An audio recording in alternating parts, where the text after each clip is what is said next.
오늘의 사건 반장입니다. 마약 투약 의혹으로 경찰 조사를 받아온 배우 이선균 씨가 자신의 차량 안에서 숨진 채 발견됐습니다. 매니저가 유서 형식의 메모를 남기고 나갔다고 신고한 걸로 알려진 가운데 경찰은 이 씨가 극단적인 선택을 한 걸로 추정하고 있습니다. 췌장암 투병 도중 한 방송에 출연해 남편의 외도 사실을 폭로한 여성이 최근 세상을 떠났습니다. 이후 한 유튜버가 고인의 한을 풀어주고 싶다며 상간녀의 신상 정보를 공개해 논란이 되고 있습니다.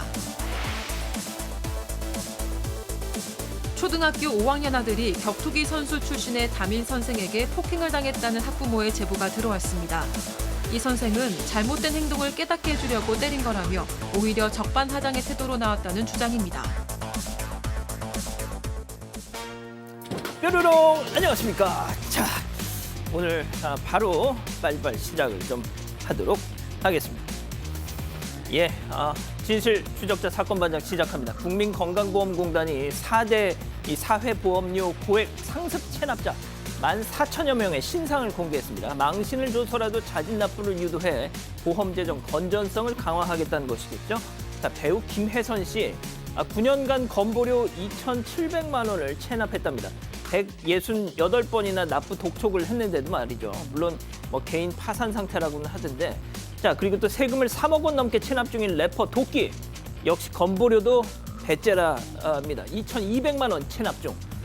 자, 이런 신상 공개가 제발 살인범, 강간범 이런 흉악범에 대해서도 자유롭게 적용될 수 있는 세상이 왔으면 좋겠다는 말씀 전하면서 오늘 출연자 소개해 올리죠. 예. 자, 이자연 기자, 박지훈 변호사, 박상희 한국열린사이버대 교수, 양지열 변호사, 그리고 박준혜 수어 선생님 나오셨습니다. 안녕하세요. 안녕하십니까. 예. 온 가족이 모이는 저녁 시간 사반 함께 보면서 가족 간 많은 대화하고 있습니다 하신 부산의 이주경, 최유미 모녀님, 캘리포니아 플러턴에서 항상 감사해하면서 사반 봅니다 하신 전준성님, 일본의 사반 가족이에요. 새벽 출근 전 함께합니다 하신 양연수님. 자, 지난 금요일 대구 수성보건소 앞에서 87만 원을 분실했는데 보건소 직원 백다솔님이 찾아주셨어야 하신 한숙희님. 자, 18개월 군복무 마친 사랑하는 아들 오늘 전역했습니다 하신 정구희님.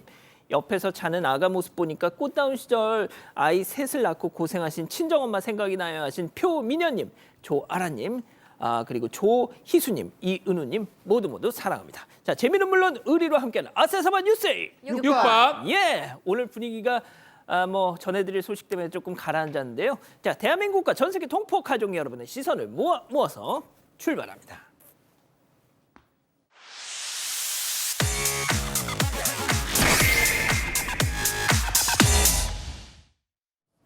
자, 첫 번째 달려보죠. 공항 주차장 차량 털입니다. 자, 일단 영상부터 만나보시죠. 자, 주차장에서 한 남성 갑자기 몸을 확 숙이더니 차 안쪽을 면밀히 쳐다봅니다. 자, 조수석 문 열고 들어가가지고 잠시 동안 있다가 차에서 나와서 유유히 사라지는데요. 자, 또 다른 주차장 같은 남성 운전석 쪽으로 지금 들어갑니다. 예, 차 안에 들어가가지고 한참을 있다가 자, 지금 나왔어요. 트렁크 문이 열렸네. 자, 그 안쪽을 막 열심히 뒤집니다. 자, 더 무슨 설명이 필요하겠습니까? 차 털입니다. 자, 그런데 여기가 공항 주차장이라는 점이 좀 색다른 거지 않습니까? 자, 좀 더 색다른 거는 인천공항에 이제 국제공항 가기 위해서 장기 주차장입니다. 저기에 지금 40대 남성이 11월 23일부터 크리스마스 때까지 계속적으로 차량 털을 했던 건데 방법은 비슷해요. 사이드 미러가 안 접힌 차량을 보고 문을 열고 들어가서 거기서 지금 차량 세 대에서 현금 160만 원, 상품권 한 36만 원치를 훔쳤던 상황인데 이 경찰이 나중에 이 신고를 받고 나중에 검거를 했는데 결국 알고 보니까 방식이 거의 유사한 거 봤을 때는 이 사람이 한 10범 이상의 차량 절도 전과가 있었고요. 유사한 방식으로 장기 주차장에 상습 절도를 했던 걸로 보이고 이미 4월 달에 이렇게 전과가 있어가지고 출소를 했는데 이번에 다시 절도를 하다가 검거된 상황이고 아마 여죄도 있을 것으로 보고 있어요. 지금 잡힌 거는 3건인데 아마 좀 더 많은 범죄가 있을 거라고 보고 여죄 수사를 하고 있는 상황입니다. 예, 그렇군요. 알겠습니다. 자, 다음 또 이어가죠. 우산으로 퍽퍽퍽입니다. 자, 사방가족께서 제보해 주셨는데요. 무인 사진관에 온 손님들이 벌인 놀라운 행동 영상으로 만나보시죠. 자, 한 남성 무인 사진관 앞 간판을 저렇게 들었다가 자, 안으로 들어왔어요. 자, 이번에는 갑자기 막 우산으로 뭘 내려치려고 하는데 친구들이 말이야. 자, 커튼을 지금 막 난동을 칩니다. 부스에 손님 있는 걸 알면서도 저걸 젖히려고 하니까 야, 지훈아, 너 그러지 마! 막 하면서 말려요, 지금. 자, 그런데 옆 부스로 지금 일행들하고 들어가는 것 같죠? 자, 그런데 거기 가서도 화장실에서 뭐 훔쳐보듯이 옆 부스를 올라가서 막 보려고 그래. 하하, 자, 사진 다 찍고 바깥으로 나오니 우산으로 벽을 팍 쳐요. 아하, 자, 이제 친구들도 질렸는지 말리지도 않아. 자, 이제 또 팍, 아하, 자, 무인 사진관 나가지고 저 난동을 벌이고 있습니다. 자, 저 부스 안에서 사진 찍고 있던 손님들 얼마나 무서웠겠습니까? 네, 저게 지난 20일 저녁 8시 50분쯤 경기 부천의 한 무인 사진관인데요. 남성 4명이 들어왔습니다. 그런데 들어올 때부터 주인 없는 우산을, 입구에 있던 주인 없는 우산을 들었다 놓더니 저렇게 온갖 부스들을 돌면서 커튼들을 때리고 또 발판에 올라가서 옆 부스에서 사진 찍는 커플을 엿보려고도 합니다. 또 이 부스 안에 커플이 있는 걸 알고 커튼을 열려고 시도하다가 일행이 말리는 모습도 보입니다. 그러다가 나중에 나가면서는요, 문 옆에 있던 그 우산을 챙겨서 같이 온 일행을 향해서 들었다가 이걸로 벽을 내리치기 시작을 합니다. 강하게 2번 내려쳤고요. 그 부서진 우산 파편이 날아가기까지 했습니다. 그리고는 골프 치는 신용까지 하고 온갖 장난은 다 쳤는데 그 업주가 매장 벽이 파손된 걸 보고 CCTV 돌려본 상태에서 저 모습을 발견을 했습니다. 웃으면서 장난치는 모습이 괘씸한 마음이 들어서 바로 경찰 신고했다고 하고요.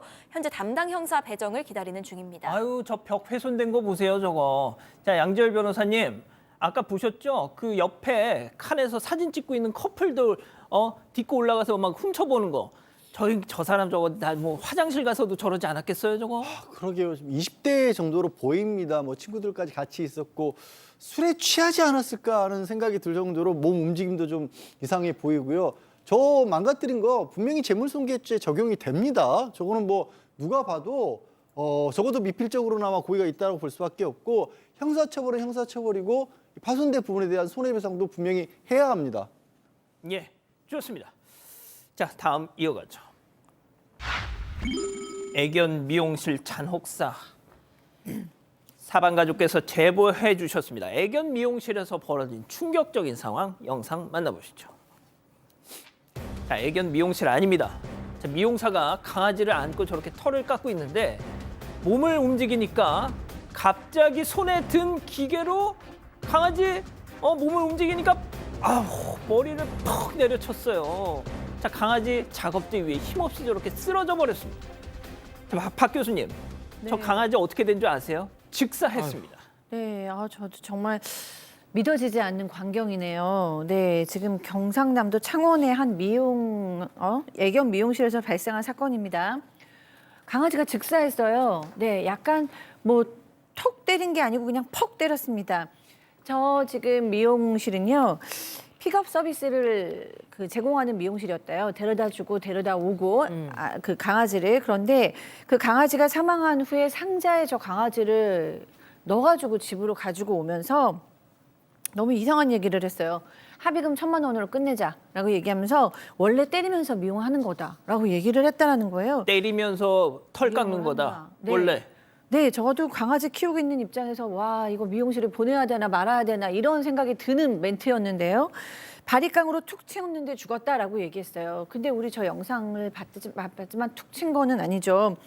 나중에 이제 이 제보자께서 합의하지 않으면서 이제 찾아갔대요. 그랬더니 변호사가 나가지 말라고 얘기하면서 찾아가지 만나주지 않았고요.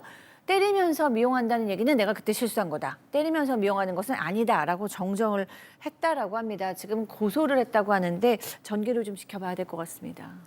자, 그 기계로 강아지 머리를 퍽 내리쳐서 즉사를 하게 된 것도 충격적이지만 더 충격적인 거 지금도 영업을 하고 있습니다.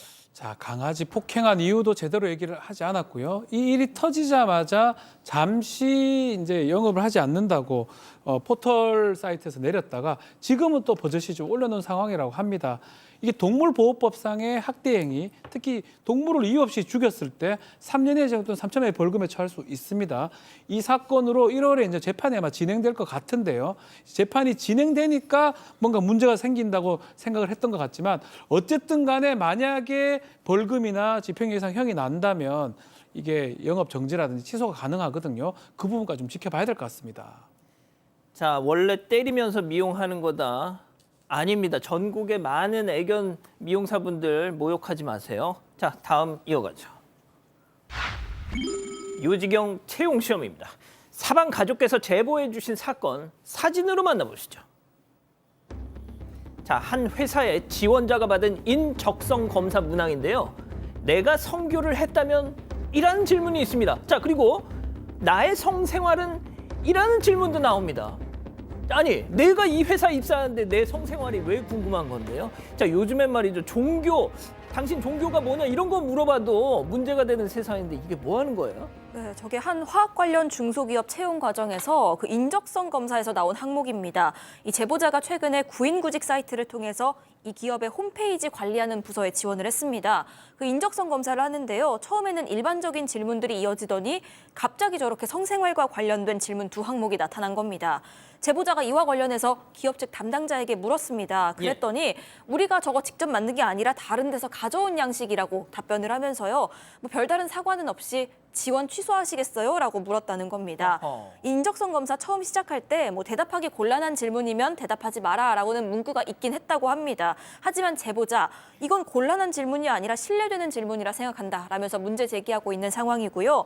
현재는 사실상 지원이 취소된 상황입니다. 또 아직도 이 기업 측의 사과는 없는 상황입니다. 허허. 자, 그래서요. 저희가 대체 왜 이런 질문이 있었던 건지 그 해당 기업 측의 입장 들어봤습니다. 들어보시죠.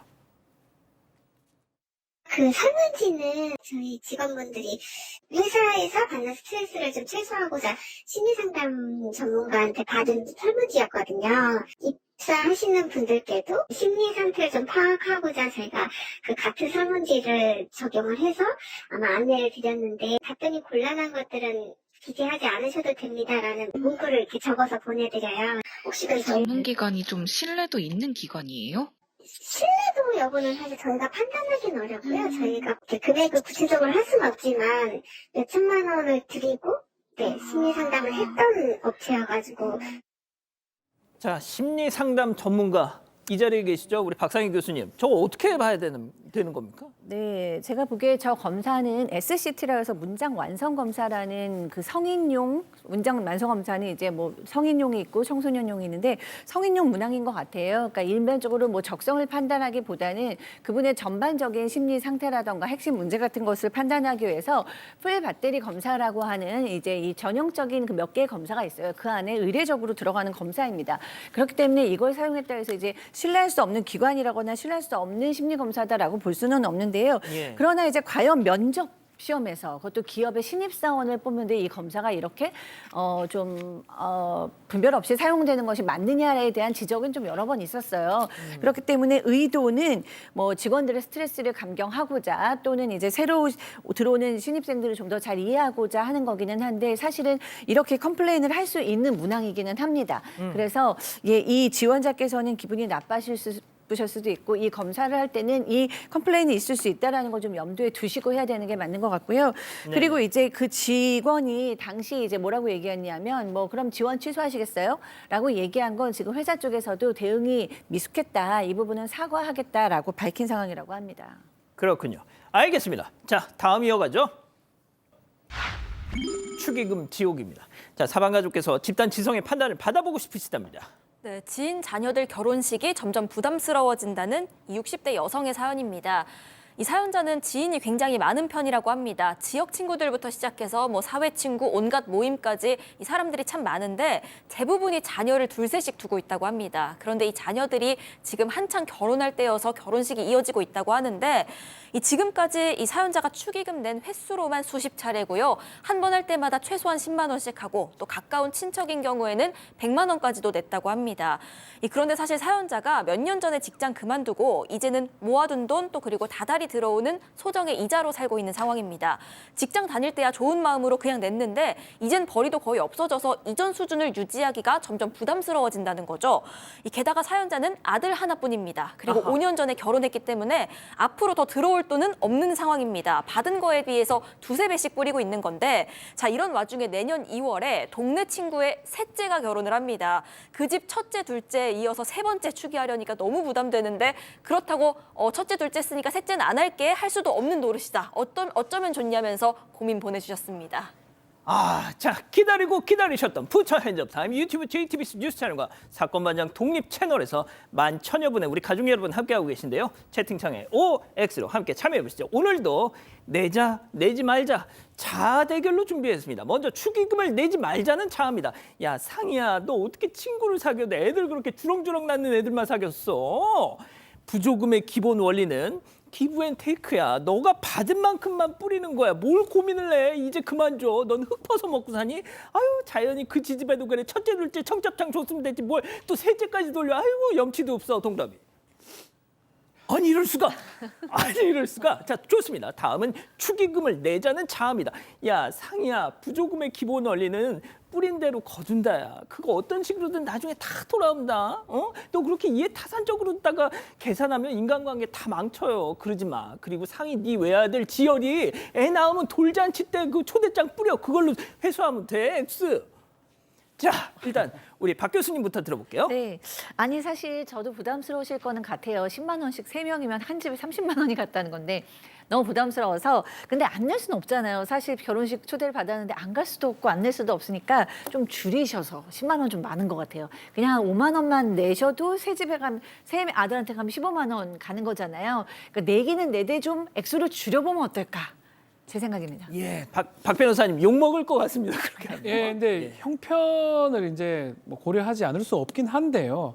이렇게 다 따지면 사실은 계속 빠져나갈 상황이 생겨요. 이제 이게 축의금 이런 거잖아요. 부조금도 마찬가지고 옛날에 저분의 아버지가 어떻게 됐으니까 이렇게 예전에는 사실 그런 거 좀 따지게 됐던 것 같은데 그걸 따지기 시작하면 셋째니까 못하겠다. 따지기 시작하면 되게 복잡해질 것 같아요. 그게 자신 있으면 하시되 제 생각에 이런 고민을 할 정도면 자신 없거든요. 이 상황에서만 독특하게 하시는 것 같으면 그냥 조금 힘드시더라도 좀 전처럼 5만 원을 내든 어쨌든 조금이라도 축의를 하시는 게 아마 더 편할 겁니다. 앞으로 사회생활 할 때는. 그렇군요. 네. 자 그렇다면 결과적으로 사회생활을 전혀 모르는 우리 양 변호사님. 주변의 동네 친구분들이 좀 너무하신 것 같아요. 그러니까 사실 아주 가깝거나 아니면 사회생활의 바깥에서 만나는 사람들 같으면 저 집의 형편이 어떤지 모를 수도 있잖아요. 근데 이웃들끼리 그냥 알고 지내는 정도 사이면 우리 집에 셋째씩이나 가고 있는데 저 집 아들 하나 있다는 거 왜 몰라요? 그거 첫째, 둘째, 셋째 결혼했으면 또 애 낳을 거 아니에요, 줄줄이. 그러면 첫째가 낳은 첫째, 둘째, 셋째 돌잔치까지 다 부를 겁니까? 아유. 그러니까 이런 정도의 고민까지 될 상황에 놓이게끔 이 시청하신 분의 고민을 만들어드린 이웃들이 저는 좀 원망스럽네요. 예, 배려를 좀 해주세요. 그렇군요. 자 우리 가족 여러분들 뭐라고 하십니까? 의견도 많이 갈리고 있습니다. 데이지님 굳이 셋째까지 해야 할까요? 그냥 상황에 맞게 사세요 하셨고요. 임님 부담스러운 생각 드는 순간 안 하는 게 맞다 하셨습니다. 투구님 계속 봐야 할 사이면 내야 마음이 편합니다는 의견도 있었고요. 권경수님 적은 금액으로 성의 표시만 하세요. 이런 의견도 주셨습니다. 좋습니다. 자 사건반장 제보 메일과 카카오톡 사건반장 제보 채널에서는 우리 가족 여러분들의 많은 사연과 제보 기다리고 있습니다. 자 김희경 여사님 보고 계시죠?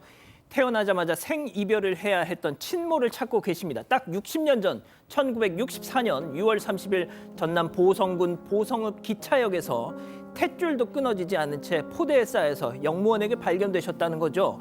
이후 정말 귀한 양부모님을 만나서 가정도 잘 이루고 행복하게 살고 계신다는데 자 어딘가에 지금 계실 친모에게 보여줄 수 있는 건 지금 나가는 저 사진 100일 사진 한 장뿐. 물론 막 태어난 신생아 때 모습과는 다를 수 있겠지만 그래도 엄마라면 알아보실 수 있을 거다 해서 저희한테 보내주셨습니다.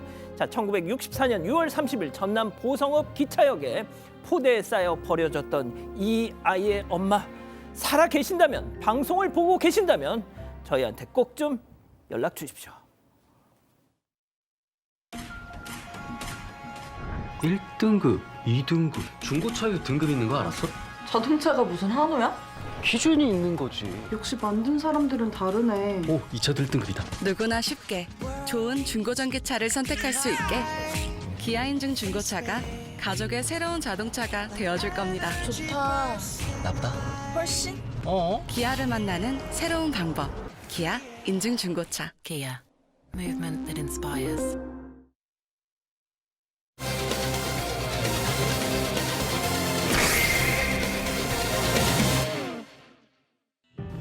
마약 투약 의혹으로 경찰 조사를 받아온 배우 이선균 씨가 자신의 차량 안에서 숨진 채 발견됐습니다. 매니저가 유서 형식의 메모를 남기고 나갔다고 신고한 걸로 알려진 가운데 경찰은 이 씨가 극단적인 선택을 한 걸로 추정하고 있습니다. 현재까지 수사 상황을 짚어봅니다.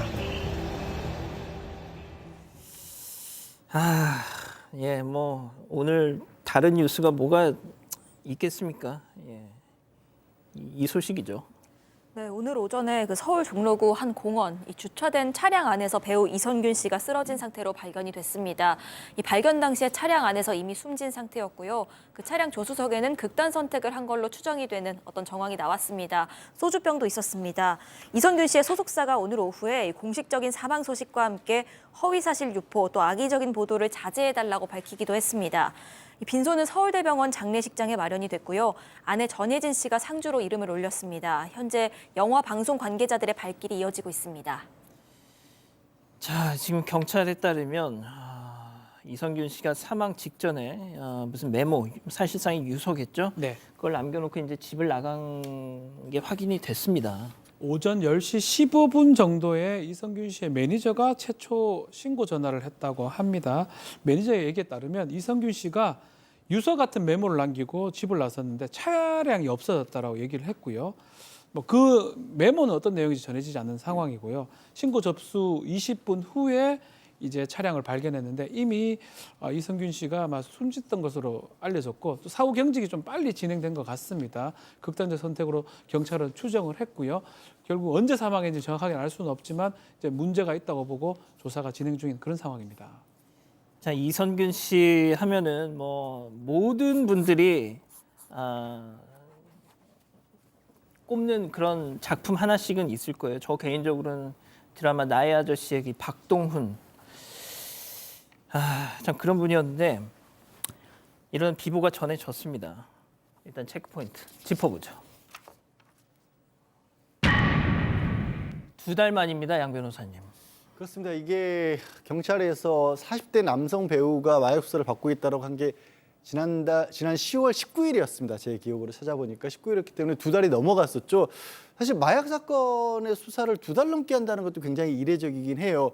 그리고 특별하게 물적 증거라는 게 안 나온 상황이었죠. 몸에서 어떤 마약 성분이 검출되거나 그런 상황에서 지난 23일 같은 경우는 3번째 조사를 받았는데 그때 23일 날 오전 10시에 출석을 해서 그 다음 날인 크리스마스 이브 새벽 5시, 그러니까 19시간 조사를 받았습니다. 굉장히 고강도 조사였고 저는 이게 좀 의아한 게요.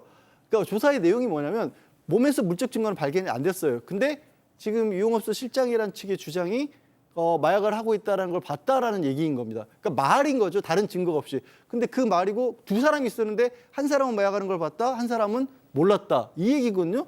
그럼 뭘 가지고 19시간 동안 조사를 했을까? 굉장히 좀 이례적인 상황이었습니다. 자, 들으신 것처럼 마약 검사에서 뭐 모두 음성 판정을 받았다는 겁니다. 예. 그러다 보니까 본인도 어제까지 계속 결백을 주장했었잖아요. 네, 일단 앞서 3번째 경찰 조사에서 그 마약 투약했다는 증거가 유흥업소 실장의 진술뿐이다. 이 나와 공갈범들 가운데 어느 쪽 진술에 신빙성 있는지를 경찰이 잘 판단해달라 이렇게 말하기도 했고요. 불과 어제 거짓말 탐지기 조사를 직접 요청까지 했습니다. 이 변호인을 통해서 요청을 했는데요. 누구 말이 사실인지 과학적 검증이 필요하다라고 주장한 것으로 보입니다. 자, 박 교수님, 그러니까 어제까지도 이제 적극적으로 결백함을 주장하면서 단 하룻밤 사이에 참 이런 일이 벌어졌습니다. 네, 그렇습니다. 그런데 좀 생각해보면 이성균 씨 월드스타였죠. 기생충의 주인공이었고 아마 하룻밤 사이에 이런 신경의 변화는 아니었을 겁니다. 그래도 카메라 앞에서는 담담하게 거짓말 탐지기 조사를 해달라고 요청을 해서 저도 영상으로 보면서 그래도 꽤 담담하게 잘 대응을 하는구나라고 생각을 했는데 사실 마음에서는 너무나 큰 압박과 스트레스를 2달 동안 받았던 것 같고요. 그런데다가 또 이제 이 녹취록이라던가 이제 여러 가지 실명으로 언급되면서 개인의 사생활까지도 너무 많이 오픈이 돼버렸어요. 그리고 이제 너무 긴 시간 동안 조사도 있었고 이런 것이 아마 개인의 힘으로 이겨낼 수 없는 그런 압박과 스트레스 속에서 견디어가던 것이 아닐까 하는 생각이 듭니다.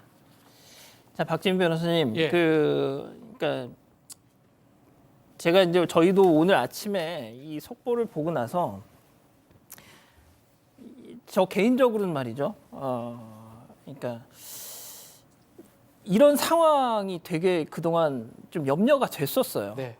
이게 보통 그래서 저희 사건반장 같은 경우는 한 달 보름 전서부터 이선균 씨 관련한 뉴스를 전하지 않았습니다. 네. 예. 그러니까 이게 경찰 수사가 말이죠. 제가 뭐 경찰도 뭐 본연의 뭐 이걸 하려고 했던 거겠지만 이게 너무 길었단 말이죠. 자, 다시 한번 말씀드리겠습니다. 제가 마약 사건들을 할 때 패턴은 거의 세 단계입니다. 어떤 사람이 같이 했다고 진술을 하면 그 했던 사람을 부르는 게 2번째고요. 3번째는 물증을 확보하는 거예요. 몸에 이제 증거들. 1, 2, 3가 끝난 다음에 보도가 되거나 좀 일반화가 되는 게 먼저인데 우리 지금 이 사건, 이성균 사건 10월 19일 그때 진술만 나왔을 때 지금 보도가 됐던 부분이거든요. 그러다 보니까 시간도 길어졌고요. 저는 시간은 2달일 수도 있고 뭐 3달일 수도 있는데 보도한 타이밍이라든지 이런 부분들이 좀 아쉽습니다. 물증이 정확하게 나온 다음에 물증이 없으면 사실 기소도 어렵거든요. 마약 사건이 아니라는 건데 이게 빨리 진행됐던 부분들이 조금 이런 거 연관이 있는 게 아닌가 아쉬움이 사실 좀 많이 있고요. 일단 앞으로 이 사건 자체는 이제 공소권 없음으로 종결될 겁니다. 경찰 입장에서는 무리한 수사는 없었다. 어제 조사할 때도 뭐 야간 조사 진행을 했고 뭐 본인 의사에 존중해서 뭐 크리스마스 그때 했다고 하는데 이 사건이 뭐 무리한 조사가 문제가 됐겠습니까? 저것 때문에 뭐 극단적인 어떤 생각을 했겠습니까? 저것도 있겠지만 더 중요한 거는 본인의 명예라든지 그 어떤 그런 부분들이 가장 안타까웠다고 저는 생각이 들거든요. 그 부분에 대해서는 앞으로도 조금 더 고민을 좀 해봐야 될 것 같아요.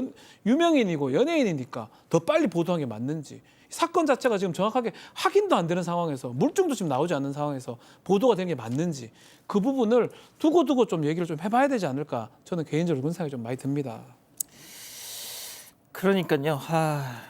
양 변호사님 지금 뭐 빈소 모습이 지금 나오고 있는데 뭐 워낙 월드스타다 보니까 외신도 지금 난리고요. 모르겠습니다. 그 양 변호사님 좀 주시고 싶은 말씀 있으면 주세요. 그냥. 일단 이런 극단적인 상황까지 이른 걸 보면 우리 박 변호사도 잘 지적을 했지만 이해하기 어려운 부분들이 특히 많이 있었고요. 게다가 이게 지금도 사실 온라인에는 끊임없이 근거 없는 의혹 내지는 온갖 어떤 개인의 사생활과 관련된 부분에서 막 정말 이게 억측들이 막 난무를 하고 있거든요. 오늘도 이성균 씨 동기란 분이 그런 글도 올렸다라고 합니다.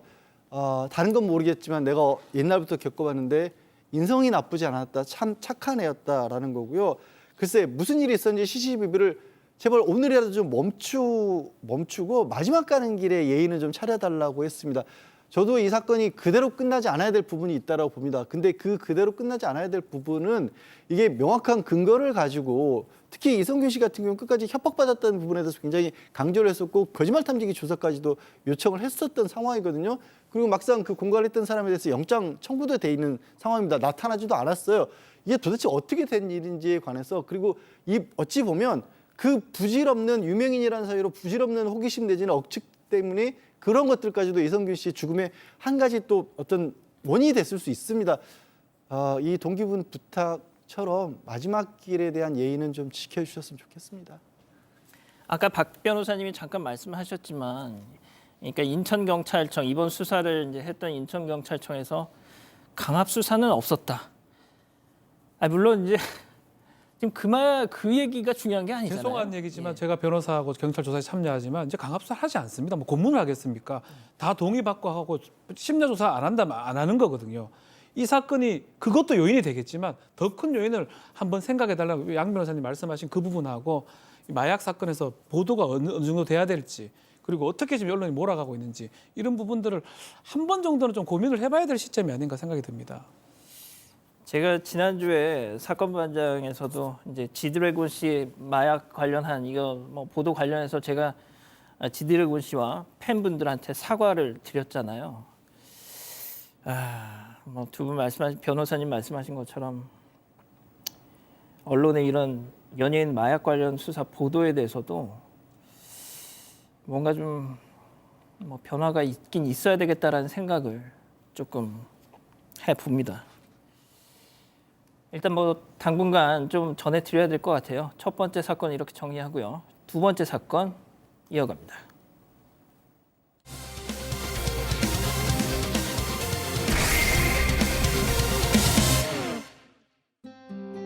최장암 투병 도중 한 방송에 출연해 남편의 외도 사실을 폭로한 여성이 최근 세상을 떠났습니다. 이후 한 유튜버가 고인의 한을 풀어주고 싶다며 상간녀의 신상 정보를 공개해 논란이 되고 있습니다. 어떻게 된 일인지 알아봅니다. 자, 최장암 투병 도중에 케이블 예능 프로그램 출연했던 한 여성의 사연 화제가 됐었죠. 먼저 이분의 사연부터 좀 짚어볼 텐데 이분이 자신의 실명을 공개했기 때문에 저희도 밝히겠습니다. 시작해보죠. 네, 고 최성희 씨입니다. 지난 9월 이 KBS 조이의 무엇이든 물어보살이라는 프로그램에 출연을 했는데요. 여기에서 이 당시에 2021년 6월 췌장암 진단 받은 지 3개월 만에 남편의 외도 사실을 알게 됐다는 얘기를 했습니다. 이 남편이 외도를 시작한 게 자신이 암 진단 받은 지 3주 뒤부터였고 이 남편이 체육관 관장이었는데 관원이었던 다른 여성과 불륜을 저질렀다고 말했습니다. 자, 이들은 불륜 사실을 들키고도 지금 뭐 카톡 이 사진이 나가고 있는데 계속 이제 이어갔다고 하는데 이 최 씨 주장입니다. 주장에 따르면 이 상간녀도 이 최성희 씨가 암에 걸린 사실을 알고 있었다라고 해요. 또 그리고 PC 이게 SNS 내용을 보면 너무 사랑한다. 이 오빠 마음을 어떻게 대답해달라. 뭐 내가 혼자 될 수도 있다라는 얘기를 하면서 아내가 암 환자니까. 그런데 최 씨가 만나려거든 나랑 정리하고 만나라 이런 얘기를 했다라고 합니다. 그럼에도 불구하고 남편하고 상간녀는 계속 만남을 이어갔다고 합니다. 자, 내 배우자가 췌장암에 걸린 걸 알고서 3주 만에 바람을 핀 것도 진짜 기가 막힐 노릇인데 곧 내가 혼자 될 수도 있다. 이게 도대체 무슨 소리입니까 이게? 진짜 너무 화가 나네요. 주고받은 문자도 그렇고 뭐 최 씨의 주장이기는 하지만 지금 뭐 블랙박스 음성도 있는 것 같아요. 근데 지금 3주 만에 췌장암 진단을 받고 3주 만에 바람을 피고 3개월 만에 지금 걸린 거죠. 근데 그 후에 진짜 아내에 대한 애정이 없더라도 아내가 지금 암이 걸렸으면 어떻게든지 치료할 수 있게끔 달래주고 지원해주고 뭐 이렇게 해야 되는 거지 않아요? 외도를 하다가도 배우자가 암에 걸렸으면 스톱해야 되는 거 아닙니까? 스톱하고 또 이제 거짓이라도 내가 미안하다 무릎을 꿇고 사과 어떻게든지 건강을 회복해라는 말이라도 해야 되잖아요. 그런데 지금 이 상간녀와의 대화에서는 내가 혼자 될 수도 있으니까 지금 진지하게 너 만나는 거야. 이미 얘기는 이거죠. 내 아내 죽을 수도 있으니까 그다음에 우리 결혼하든지 같이 살자 뭐 이런 얘기 같아요. 너무 뻔뻔한데 그런데다가 이제 둘이 음성 블랙박스 음성을 주고받는 거에서 뭐라고 얘기했냐면은 걔한테 세게 나가야 돼. 소장이 어떻게 오든 원하는 대로 해주지 않겠다라고 얘기를 하는 거예요. 그러니까 이 남편도 그렇고 상간녀도 그렇고 이 최 씨가 지금 굉장히 사투를 벌이고 있는 것을 알면서도 불구하고 원하는 대로 해주지 않겠다 그러면서 둘이 뭐 너무 사랑하고 너무 미안하고 막 이런 얘기만 합니다. 그러면서 또 이 상간녀는 무슨 얘기를 하냐면 사기 암이라는 것도 거짓말일 수 있으니까 그것도 확인해봐야 되는 얘기까지 합니다. 그러니까 이거는 뭐 남녀 문제가 아니고 이건 기본적으로 인간에 대한 기본적인 도리와 인격에 대해서 얘기를 할 수밖에 없어요. 그리고 또 이제 이거는 최 씨의 얘기기는 합니다만 남편이 너는 이제 암으로 죽으면 그만이겠지만 나는 살아야 되지 않겠니? 뭐 이런 얘기도 했다라는 거예요. 네, 정말 할 말이 없어지는 그런 대화입니다. 자, 하지만 가장 황당한 건 이겁니다. 그 진짜 죽고 못 사는 사랑, 자기들만의 그 사랑을 했던 그 남편과 상간녀는 이미 헤어졌어요. 자, 양 변호사님. 아유, 진짜 이게 좀 화가 납니다, 진짜. 예? 그러게요. 그 와중에 이제 그 상간녀를 상대로 이 고 최 씨 같은 경우는 소송을 진행을 했죠. 그 소송을 진행해서 2년 만에 일부 승소 판결을 받았다라고 합니다. 그게 8월이었는데 이 상대방은 항소를 했어요. 뭐라고 주장을 하냐면 이미 이혼 전에 파탄이 난 상태다. 그러니까 이게 결국엔 이제 정신적 손해배상 청구를 하는 거지 않습니까? 상간녀 위조항으로 수소용이라는 게 저 사람 때문에 나의 혼인 관계가 파탄이 났다. 거기에 대한 손해배상 청구라는 건데 주장하라기를 나 때문에 당신들 혼인 관계가 끝난 게 아니라 이미 지금 사실은 뭐 망가진 상황이었다. 이렇게 주장을 한 겁니다. 그래서 항소를 제기를 하니까 가뜩이나 어떻게 했어요? 지금 암 투병을 하고 있는 와중에 2년 만에 받은 판결에 대해서 또 그런 주장이 나오니까 굉장히 많이 힘들었겠죠. 많이 힘들었을 거고 안타깝게도 최 씨는 지난 10월에 세상을 떠났습니다. 췌장암이 이 가장 고통스럽고 가장 치료가 힘든 암 중에 하나라고 하지 않습니까? 결국 지난 10월에 돌아가셨어요. 자, 고인이 세상을 떠난 후에 한 유튜브 채널에 이런 영상이 올라옵니다. 보고 가시죠. 잠깐요. 씨의 신상을 지금부터 공개하겠습니다. 이름 년생입니다. 제가 이렇게 이 여성분의 신상을 공개하는 이유는 췌장암 말기의 여성을 의도적 죽음으로 이끌었다고 보여질 수밖에 없으며 고인에게 그 어떤 죄의식이 없는 걸로 판단하여 어떤 형사처벌을 감수해서라도 상간녀 신상을 공개하기로 마음먹었습니다. 자, 이 상간녀의 신상을 공개한 유튜버와 저희가 연락이 닿았습니다. 두 번째 사건 체크포인트 짚어보죠. 고인의 유언입니다. 그 유튜버의 얘기 계속 들어보시죠. 뭐 명예훼손죄가 들어오고 뭐 하면은 나는 달게 받겠다. 나도 모든 준비 과정이 안 돼서 한 사람도 아닌 거고 더 중요한 것은 신상 공개를 제일 먼저 원했던 건 고 최성희 씨였어요. 유언이었어요. 유언이었다고요? 예, 유언이었어요. 그래서 제가 이거를 모든 자료들을 근거로 해서 고 최성희 씨의 한을 좀 풀어드리고 그분의 유언이 이들의 신상이 밝혀지는 게 최성희 씨가 돌아가시기 한 달 전에 저한테 말씀하셨던 유언이었어요.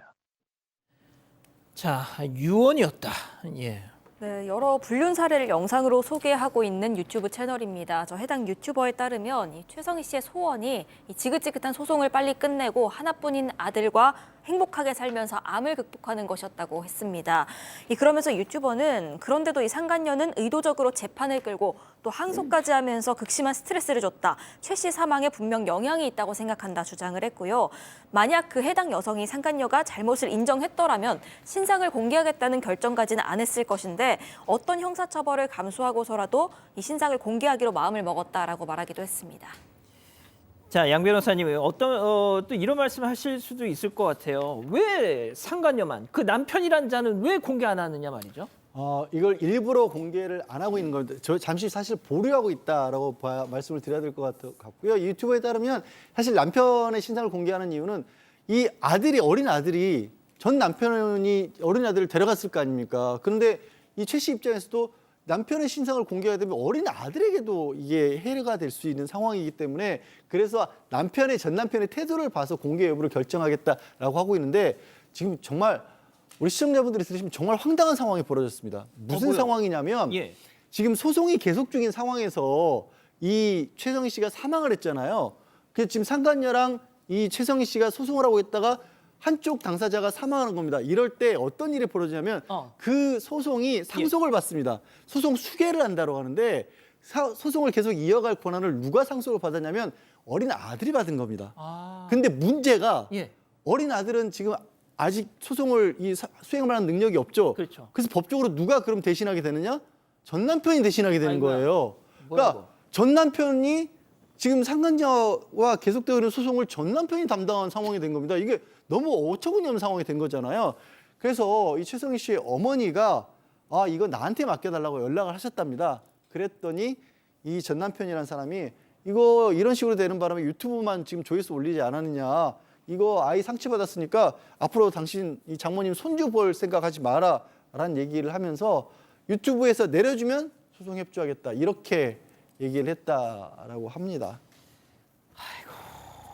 자, 그러면 이 상간녀의 입장은 뭐 알려진 게 있습니까? 자, 아직까지는 이제 이 유튜버가 공개한 이후로는 아직까지는 별다른 반응은 없다고 합니다.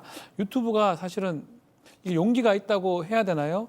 범죄가 될 수가 있습니다. 우리 사건 반장에서도 신상 정보 공개 얘기를 하는데 또 여기는 아직까지 뭐 유죄가 뭐 확실하거나 이런 부분이 아니기 때문에 문제가 될 여지가 큽니다. 또 허위일 가능성도 뭐 적지만 분명히 있는 거기 때문에 이게 공개를 했기 때문에 정보통신망법 위반이 될 수가 있습니다. 만약에 고소를 한다 그러면 그게 허위든 사실이 맞든 간에 유튜버는 처벌될 가능성이 있기 때문에 그런 것들 아마 감수하고라도 이렇게 공개를 했던 것으로 좀 보입니다. 제가 이 유튜버분 공룡 아빠라는 이 닉네임을 쓰시는 이 유튜버분에 대해서 한 말씀만 좀 드릴게요.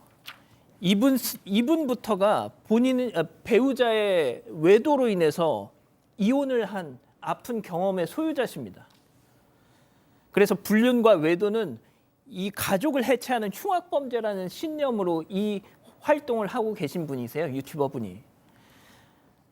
그리고 이 자녀들을 지금 키우고 계시는데 이 자녀들도 아버지의 이런 아빠의 행동을 막 응원하고 있고요. 그 전 배우자의 외도로 이분이 정말 심적으로 너무 큰 상처를 받아서 지금도 이런 뭐 정신과 관련된 약을 복용하고 계신 그런 분입니다. 제가 그렇다고 해서 뭐 이 법을 어기면서 신상을 공개한 게 잘한 거다라는 말씀은 아닙니다만 이 유튜버분이 이런 개인적인 또 사연이 있다라는 걸 그냥 참고 삼아서 말씀드립니다.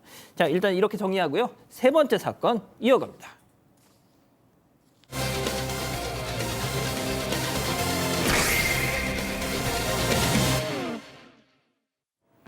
어느 날 수업을 마치고 돌아온 초등학교 5학년 아들이 다리를 절뚝이며 집에 들어왔습니다. 부모는 깜짝 놀라서 무슨 일이 있었냐고 물었는데요. 아들은 축구하다가 넘어졌어요라고 얼버무렸습니다. 그렇게 며칠이 흘렀을까 부모는 청천벽력 같은 소식을 듣게 되는데요. 한 학부모에게 전화를 받았는데 아들이 담임 선생에게 폭행을 당했다는 겁니다. 부모는 아들의 상처를 보고 또 한 번 충격에 빠졌다고 하는데요. 5학년 좀만 버티면 돼. 이제 넘어가니까 장난이 바뀌니까 해 지나가면 괜찮아, 아들. 근데 이게 또 이제 허벅지를 보고 이거는 참을 수 있는 문제가 아니다. 선을 넘는 선생의 폭행에 부모는 결국 고소까지 했다고 합니다. 대체 그날 교실 안에서 무슨 일이 벌어진 걸까요? 초등학교 5학년 아들을 둔 아버님이 제보해 주셨습니다. 새벽에 제가 이 아버님하고 직접 통화를 했는데요. 세상에 저는 남자가 그렇게 구슬프게 엉엉 우는 걸 처음 들었습니다. 진짜. 예? 도대체 이런 선생이 어떻게 교단에 설 수 있느냐 말이죠. 네, 이 제보자인 아버지, 초등학교 5학년 아들이요. 지난 22일 수업 마치고 집에 돌아왔는데 뭔가 절뚝이면서 좀 불편하게 걷는 모습을 보였다는 겁니다. 그래서 어디 다친 거냐 물었는데 아들은 그냥 축구하다가 다쳤다고 대답을 했습니다. 이 아들이 실제로 축구 교실을 하면서 종종 부상을 당해오는 일이 있었기 때문에 그런가 보다 하고 넘어갔다고 합니다. 조심해야지라고만 말하고 넘어갔다고 하는데 지난 24일에 이 제보자의 아내가 또 다른 학부모로부터 전화 한 통을 받게 됩니다. 그 학부모가 하는 말이 우리 아들이랑 대개 아들이 담임 선생님한테 맞은 것 같아요 라는 내용이었습니다. 이 아들은 아마도 부모님이 걱정할까 봐 이 사실을 숨겼던 것 같은데 이 전화를 받고 나서 제보자 부부가 아들에게 다시 물으니까 담임 선생님에게 맞은 게 맞다고 털어놨습니다. 이 아들과 아들 친구 모두 허벅지 부분을 이 담임으로부터 맞았다고 했습니다. 제가 87년도에 초등학교 5학년이었는데요. 저도 저렇게 맞아본 적은 없었던 것 같아요. 예? 아버지는 이 손발이 부들부들 떨리고 마음이 진정되지 않은 상태에서도 어떻게 해서든 왜 도대체 내 새끼를 왜 저렇게 두들겨 팼는지를 알고 싶어서 그 선생한테 전화를 합니다. 두 사람의 통화 내용 잠깐 들어보시죠. 사실 그게 스펀지가로 돼 있는 거라서 그리고 이제 좀 맞아서 좀 많이 아프고 막 이렇게 하면은 폐를 내면은 적당히 하려고 했는데 얘가 참더라고요. 갖고 아니 참으면은 막 애기 그러면 뭐 더 때려도 되는 거예요? 스펀지가 되어져 있는 거라서 그게 강도를 조절 어느 정도 이제 그래서 그냥 스펀지가 있는 막대기인데 아이들 운동 가르칠 때 사용했던 건데 정말 솜방망이로 때린 걸까요? 체크포인트 짚어보죠.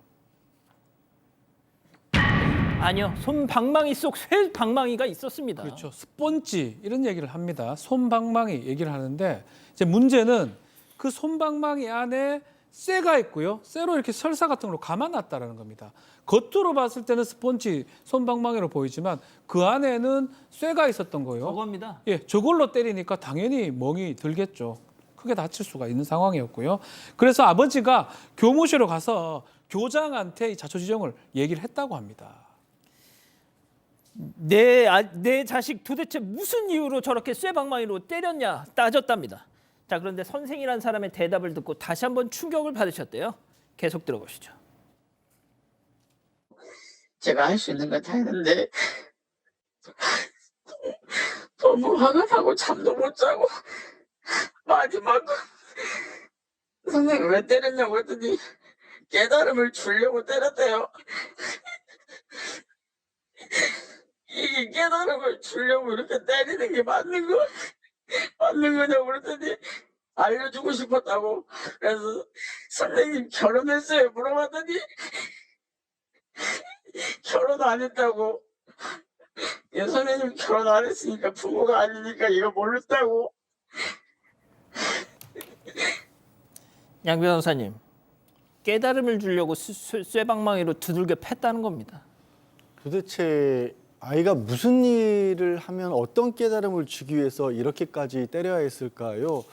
이 아버님도 물어봤답니다. 근데 무슨 일이 있었던 거냐 했더니 이 선생님이라는 사람의 얘기는 선생님하고 다른 학생들하고 사이를 이 아이가 이간질을 했다라는 거예요. 그럼 도대체 뭘 이간질을 했는지 이 아버님도 알아보실 수 있는 걸 다 알아보신 겁니다. 스스로를 제가 보기에는 스스로를 좀 납득시키고 싶었던 것 같아요. 우리 애가 정말 잘못했구나. 선생님 때린 것도 잘못했지만 오죽했으면 선생님이 이렇게까지 때렸을까라는 생각을 하고 싶으셨던 것 같아요. 그래서 물어봤대요. 너 왜 그랬냐? 물어봤더니 아이들끼리 다툼이 있었답니다. 같은 반의 아이들끼리. 같은 반의 아이들끼리 다툼이 있었고 그걸 말리는 과정에서 선생님도 또 한 학생하고 또 싸웠대요. 근데 나중에는 선생님하고 아이하고 또 화해를 했답니다. 그래서 그 일이 지나고 나서 이 제보자의 아들하고 다른 친구들이 야 니네 그런 일 가지고 그렇게 싸우면 안 되라고 중재에 나섰다라는 거예요. 근데 그 중재에 나서는 과정에서 그게 또 선생님 귀에 들어갔던 모양입니다. 그래 여기까지 얘기를 하면서도 이게 지금 그렇게까지 흥분할 일일까요? 그랬더니 선생님이 너 왜 담임인 나하고 다른 학생들 사이를 이간질을 시키느냐. 이간질하는 건 나쁜 것이다 라면서 이렇게 때렸다라는 겁니다. 물론 이 내용의 자체에서는 담임 선생님이 다투실 수는 있다고 저는 봐요. 이게 뭐 확실하게 사실이라고 말씀드리는 건 아닌데 근데 이 대목이 어디를 들어봐도 설령 이간질한 게 사실이라고 하더라도 저 때린 게 납득이 되세요? 저는 안 됩니다. 자, 그런데 말이죠. 폭행뿐 아니라 협박도 했다. 네, 그러니까 저는 사실은 뭐 선생님이 학생과 싸우고 그걸 중재하는 걸 이간질했다고 표현한 것도 사실 좀 선생님이 해야 될 것은 가르침과 훈육이지 학생과 싸우고 그 안에서 왜 나랑 학생 사이를 이간질해 뭐 이런 단어도 저는 참 좀 낯선데요. 어쨌든 뭐 그 부분은 뭐 선생님 입장을 받아들인다고 해도 지금 뭐라고 얘기하냐면 뭐 이간질하는 X가 제일 나쁜 X다라고 얘기하고 법은 뭐 학생을 때리지 말라고 했지만 성경에는 때려 고치라고 되어 있다 그러면서 신고하려면 해라. 아동학대법으로 신고하려면 해라라고 얘기하고 또 심지어 내년이면 다른 학교 간다라고까지 협박을 했다라는 거예요. 그러면서 이제 그 다른 친구 또 한 명의 친구도 불러가지고 이제 같이 때렸다고 하는데 네 정말로 저도 어렸을 때도 이 정도로 뭐 허벅지를 퍽퍽퍽 소리가 날 만큼 쇠막대를 때리고 뭐 이 아이는 허벅지를 때리고 다른 아이는 엉덩이를 때렸다고 하는데 요즘 교사들의 이 체벌 문제나 또 교사들이 받는 또 어떤 압박이나 이런 게 다 문제긴 한데 어쨌든 이 그림은 사실은 교사 쪽에서 좀 이해하기는 참 어렵다는 생각이 드는 그런 상황입니다. 제가 취재를 했어요. 저는 그냥 단도직입적으로 얘기할 겁니다. 이 교사는 교단에 있으면 안 돼요. 예? 아버님이 24일 날 지난 일요일 날 이 얘기를 처음 알아듣고 연휴 끝나고 26일 날 학교로 찾아갔습니다. 자, 그런데 그 아들의 교실에 갔더니 깜짝 놀랄 광경이 펼쳐집니다. 네, 교실에 샌드백이 있었습니다. 그 교실에 샌드백이 왜 있냐 학교 측에 물었습니다. 그랬더니 교장이 하는 얘기가 아이들 스트레스를 풀어주려고 했다고 합니다. 라고 답을 했다는 겁니다. 세상에 교실에 저걸 갖다 놓고 예, 이 제보자 측에 따르면요. 이 선생님 본인이 격투기 했다고 자랑을 하면서 저 샌드백을 치는 모습을 아이들에게 직접 보여줬다고 했습니다. 그리고 아이들에게 이른바 안발을 걸고 자신이 만두기라면서 그걸 보여주기까지 하고 또 팔도 꺾고 하는 일들이 계속 있어 왔다고 했습니다. 아니 교수님 이게 도대체 뭐 하자는 짓이냐고요 이게. 예? 그러니까요. 이 정말 선생님이 선생님으로서 의식이 있으신지 좀 질문하고 싶은데 저런 샌드백을 뭐 아이들 스트레스 풀어주려고 갖다 놨다는데 아이들은 전혀 그런 얘기를 지금 하고 있지 않고 도리어 이제 다른 아이들도 맞았다는 아이들이 나타나는 거예요. 그러면서 선생님이 어떤 아이의 목젖을 손날로 이렇게 탁 치고 격투기에 한 그 기법이죠. 그리고 또 발로 걷어차고 아이들을 잡아뜨리기도 했고요. 그다음에 이제 휴대폰을 못 쓰게 한 후에 때리기도 하고요. 그다음에 이제 어떤 애가 오더니 여름에 집에서 삭발하고 싶다 그러는 거예요. 그래서 너 왜 삭발을 하자 그러니 요즘 누가 삭발을 합니까? 그랬더니 선생님이 자꾸만 양쪽 머리 부분을 잡아당겨서 나 머리를 빡빡 깎아버리고 싶다고 그렇게 얘기를 했다고 합니다. 자, 양 변호사님. 지난 여름 땡볕 아래서 교권 회복을 위해서 투쟁했던 초등학교 선생님들의 진정성을 훼손하는 교사 같지도 않은 사람입니다. 정말 진짜 이게 시대가 한 3, 40년 전으로 확 거슬러 올라가서 생각을 해도 이해가 안 가는 그런 상황이고요. 그리고 저 아까 그 샌드백이라고 한 거 일반 샌드백도 아니에요. 맞아요. 격투기 선수용이고 아이들이 쓸 수 없는 거예요. 왜 제가 다루냐면 키 높이가 안 맞아요. 저건 성인 남성이 훈련할 때 쓰는 거지 아이들 키 높이가 아니에요. 저 훅 팔처럼 뻗어 나와 있는 게 아이들이 저기가 아이들 팔 높이가 아니잖아요. 본인이 교실 안에서 저거를 사용을 했다라는 건데 아니 진짜 이해가 안 가는 게 진짜로 만두기가 될 정도로 격투기를 했던 분이라면 왜 12살짜리 초등학교 애들한테 그 힘을 써요?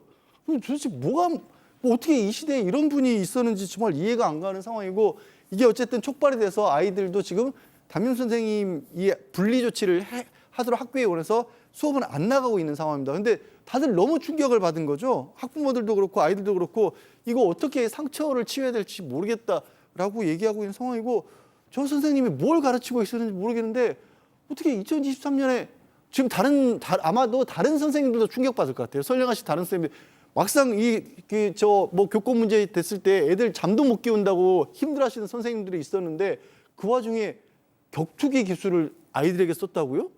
저는 이게 지금 아직도 이해가 안 가요. 저는 어떻게 이런 일이 있었는지. 자, 박 변호사님은 하실 말씀 없으세요? 그러니까 뭐 저희 때는 사실은 좀 저런 선생님, 저희 때도 없었거든요, 사실은. 근데 지금 사실 체벌 자체가 다 상해죄로 처벌이 됩니다.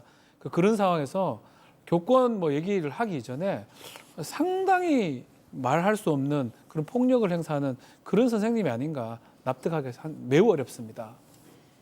저희가 지금 진짜 열받았어요. 진짜 지금 막 너무 화가 나서 말씀을 제대로 잊지 못하고 계십니다. 이 선생은 그 해당 교육청 그리고 뭐 경찰 말할 것도 없고요. 당장 교단에서 퇴출돼야 됩니다. 자, 이렇게 정리하고요. 별별 상담소 이어갑니다.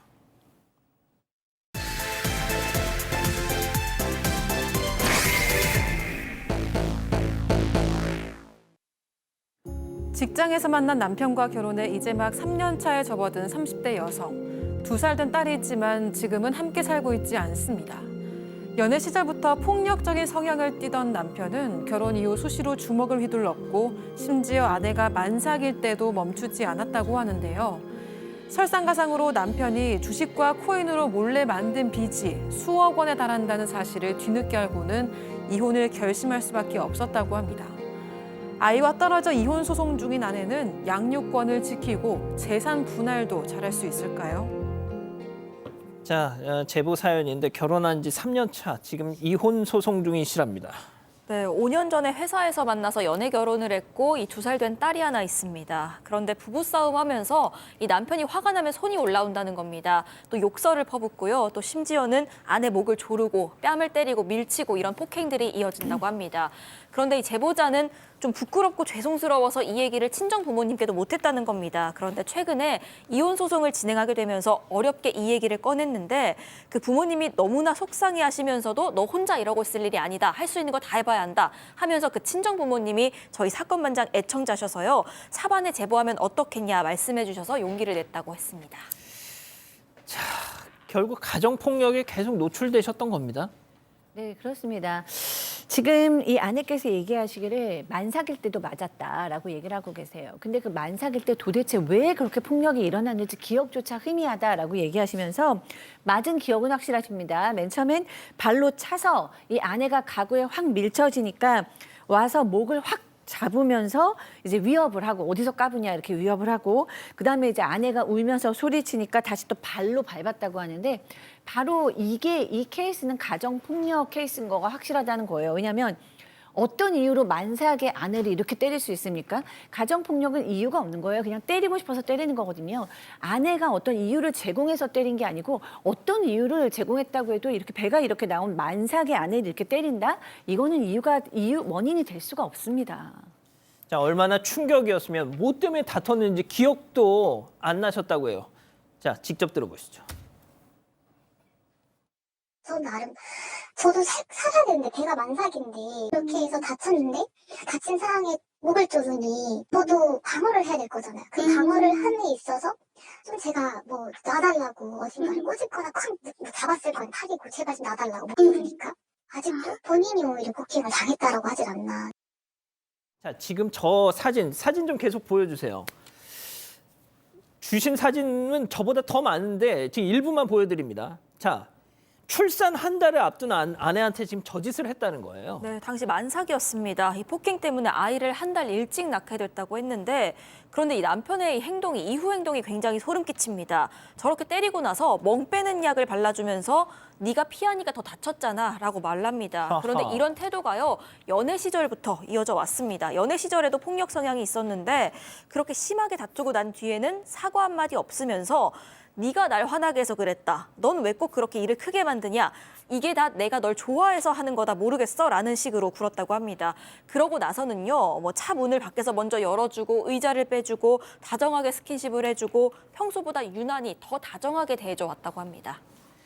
야, 네가 이러니까 내가 때린 거 아니야 하면서 멍 빼는 약을 발라준답니다, 이게. 그렇죠. 말도 안 됩니다. 그러면서 이 제보자 얘기에 따르면 남편도 지금 이 폭행을 당했다. 이런 쌍방 폭행을 좀 주장을 했다라고 하는데. 쌍방 폭행. 예. 이게 사실은 2차 지금 공판 이혼 소송 진행 중이라고 합니다. 그래서 가사 조사까지 이제 된 상황인데 남편이 내가 폭행 당했다 이렇게 주장해서 아내가 경찰 조사를 지금 받았다라고 하고 있고요. 또 아내가 이제 폭행 당할 때 본인이 폭행당한 증거는 많이 못 놨던 것 같아요. 그렇지만 진료 기록도 있고 또 올 초 경찰 신고한 기록이 있기 때문에 이 부분은 아마 수사기엔 다툼이 있는 것 같습니다. 자, 그런데 말이죠. 이 남편이란 사람이 어떤 사람이냐. 이 아내의 주장에 따르면 너는 내 손바닥 안에 있어 하면서 뭐만 있으면 녹음기를 이렇게 들이밀었다는 거 아닙니까? 교수님? 네, 이렇게 뭐 녹음기를 들여대면서 뭐 네가 한 말이라던가 뭐 행동이라던가 이런 거 다 핸드폰 안에 있으니까 뭐 나 준거 수두룩해 뭐 까불지 마 이런 식으로 지금 얘기를 하는 겁니다.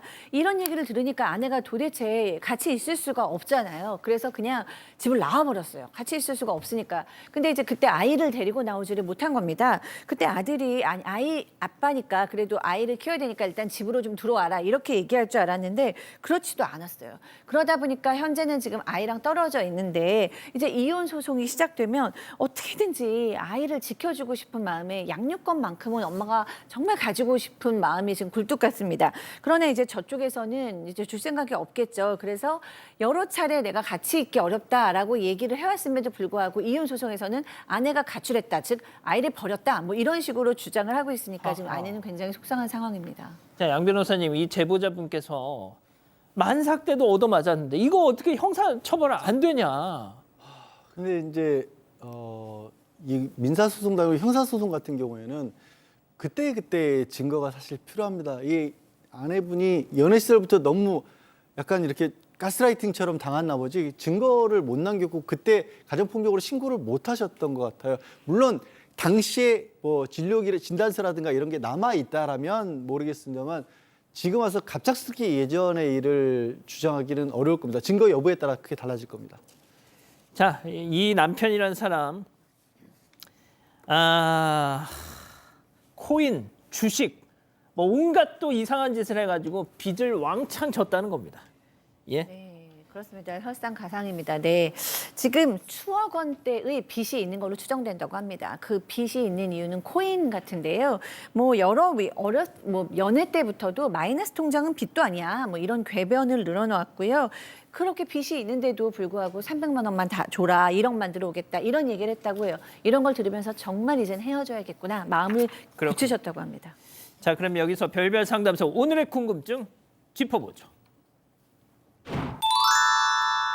상습 폭행의 빚까지 숨긴 남편, 아이와 재산을 지킬 수 있을까요? 하셨습니다. 먼저 박 변호사님, 네. 아이를 지킬 수 있을까요? 예, 뭐 충분히 가능하다고 봅니다. 폭행 사실이면 아이도 아마 봤을 것 같기도 하고요.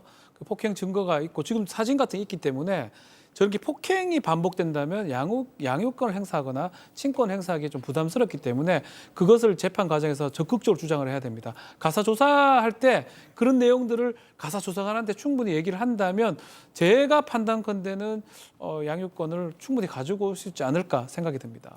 자, 양 변호사님, 그럼 재산은 지킬 수 있을까요? 재산을 지금 걱정하고 계신 게 아내분이 오히려 직장 생활하면서 이 재산을 많이 가지고 있었던 거 상대적으로 남편은 빚만 있었는데 이거 갈라쓰려면 빚도 나눠야 된다 이렇게 주장을 한다라는 거예요. 그런데 그 부부가 살면서 빚도 분할 대상이 될 때는 뭐냐면 살림살이를 위해서 예를 들어서 같이 살 집을 마련하기 위해서 대출을 받았다. 그러면 이게 갈랐을 때도 이것도 나눠 갔지만 일방적으로 밖에 나서 다른 데 쓴 돈은 빚을 왜 부담을 합니까? 그럴 일은 없습니다. 걱정하지 마십시오.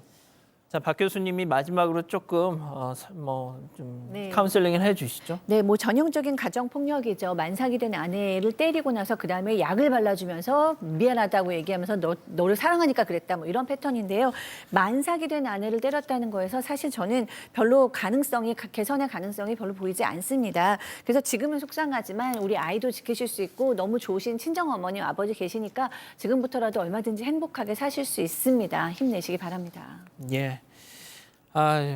조금 저희들의 이런 말씀이 좀 보탬이 되셨으면 좋겠네요. 자, 별별 상담소 이렇게 정리하고요. 글로벌 팩 이어갑니다.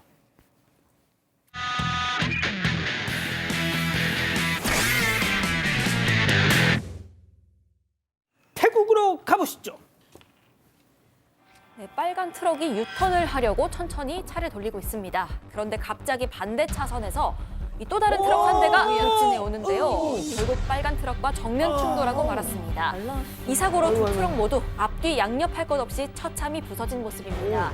트럭을 피하다 넘어진 오토바이 운전자도 순식간에 벌어진 이 상황에 어리둥절해하면서 자리에서 일어서는 모습입니다. 사상자가 좀 있을 것 같은데요. 빨간 트럭에는 2명이 타고 있었는데 차 안에서 움직일 수 없을 정도로 그 부상의 정도가 매우 심각했습니다. 또 충돌하면서 차가 크게 구겨진 탓에 절단기까지 동원해가면서 부상자들을 꺼내야 했고요. 급히 병원으로 이송이 됐습니다. 돌진한 트럭 운전자는 다행히 크게 다치진 않았다고 합니다. 음주운전? 유턴하던 차에 달려든 이 트럭. 이미 저 멀리서부터 뿌연 먼지를 일으키면서 달리다가 순간 휘청이더니 그대로 트럭을 들이받은 그런 상황이었는데요. 운전대 잡았던 50대 남성 현장에서 음주 측정했습니다. 그런데 음주 수치는 나오지 않았고요. 이 남성은 빠른 속도로 차선을 옮기다가 차가 크게 흔들렸는데 실수로 가속 페달까지 밟는 바람에 사고가 났다. 이렇게 주장하고 있습니다. 그렇군요. 다음은 브라질로 가보시죠. 건물 앞 구석진 곳에 모자를 뒤집어 쓴 수상한 여성이 보입니다. 이 여성은 흰 통 뚜껑을 열더니요. 옆 쓰레기통에 정체를 알 수 없는 액체를 한가득 뿌립니다. 이 여성의 수상한 행동 계속됐습니다. 건물 곳곳에 이 액체를 조금씩 뿌리고 통에 있던 액체를 탈탈 털기까지 합니다. 그리고 이내 종이에 불을 붙여서 쓰레기통에 휙! 던져버립니다. 아, 이런. 네, 맞습니다. 여성이 뿌린 액체, 바로 인화성 물질이었습니다. 그것도 곳곳에 뿌려놨죠. 이 때문에 쓰레기통에서 시작된 불길은 아주 빠르게 옆 건물로 번졌습니다. 이 건물은 동네에서는 꽤 큰 슈퍼마켓이었다고 하는데 이 화재로 이 마켓의 약 70%가 소실이 됐다고 합니다. 또 화재 진압도 쉽지가 않았습니다. 소방대원들이 2시간 가까이 사투를 벌인 끝에 불길을 겨우 잡을 수 있었다고 합니다. 도대체 왜? 이 참 황당한 이유였습니다. 불지른 여성, 슈퍼마켓에서 신발을 샀는데요. 예. 마음에 안 들어서 환불해달라고 했답니다. 근데요? 그런데 상점 주인이 안 된다고 하니까 약간의 말다툼이 있었던 겁니다. 설마. 화가 나서 단순히 이 이유 하나로 상점 전체를 다 태워먹었습니다. 소방당국과 경찰, CCTV에 찍힌 여성을 전방위적으로 수색했고요. 바로 다음 날 이 여성을 자택에서 체포했습니다. 아이고, 자, 다음은 미국으로 가보시죠. 자, 보고 계신 영상 경찰차 블랙박스인데요. 과속의 위협 운전까지 하는 차가 있다는 신고에 출동한 겁니다. 계속해서 달리던 중에 드디어 과속 차량 찾았습니다. 빨리 잡아야지. 역시나 경찰 경고에도 이 차량 요리조리 빠르게 도망칩니다. 야, 큰일 났다. 그렇게 한밤중 추격전이 벌어졌습니다. 예. 자, 경찰은 끈질기게 따라붙었고요. 과속 차량 뒤를 쿵 들이받습니다. 잡았다. 그런데 빙그르르 돌아 멈춰선 차에서는 예. 별안간 경찰 경광등이 켜집니다. 그리고 차 안에서 나온 운전자는 두 팔을 벌리면서 오히려 따지는 모습입니다. 왜 따져? 무슨 상황인지 영상으로 보시겠습니다. Oh, I didn't see your lights. You didn't see your lights. Oh, he got the wrong car. I didn't see the lights in the back. He had no lights on his car, and he was hauling. I thought it was the car. Oh my God, that's my fault. That's fault. It should have been a blue Mercedes, and he's in a Kia. That's my fault. 아야. 자, 잡았다고 생각한 과속 차량 운전자. 알고 보니까 용의자를 쫓고 있던 옆 동네 경찰 대장이었어요. 킬. 아우, 범인 잡는다고 빠르게 달렸는데 가속 차량으로 오해할 수는 있었겠죠. 하지만 이 오해로 코앞에서 범인을 놓친 경찰 대장 기가 찰 수밖에 없었고요. 그래도 두 경찰 서로의 상황을 이해하면서 원만하게 오해는 풀었다고 해요. 안 싸웠어요. 놓쳤잖아. 뭐가 원만해. 자, 다음은 최근 온라인에서 화제가 되고 있습니다. 함께 보시죠. 자, 한 남성이 비행기 안에서 냉동새우를 들고 환하게 웃고 있습니다. 그런데 이 남성이 이 식재료를 들고 향한 곳 다름 아닌 기내 화장실이었어요. 네? 자, 이 남성은 화장실 세면대에 물을 받더니 웬 배터리를 또 연결을 합니다. 그리고 식재료들을 자, 기저귀 받침대에 올려놓고요. 이어서 물을 받아놓고 세면대에 새우와 기름진 버터까지 통동 넣습니다. 자, 이번엔 세면대에서 이게 또 반죽까지 좀 치댑니다. 그렇게 기내 화장실에서 부엌 삼아 요리를 마친 남성은 이 자리로 돌아와서 차를 빨리 돌아가라. 만든 음식을 야무지게 먹습니다. 왜 저러고 살아? 네, 당황스러운 장면인데요. 이른바 욕실 셰프로 유명한 SNS 유명한 인플루언서라고 하고요. 다행히 본인 혼자 먹어서 다행인데요. 이 남성은 기내뿐만 아니라 호텔 화장실에서도 똑같은 만행을 저질렀다고 하고요. 피가 흐르는 고기도 손질하고요. 베개볼을 찢어서 고기를 익혔다고 합니다.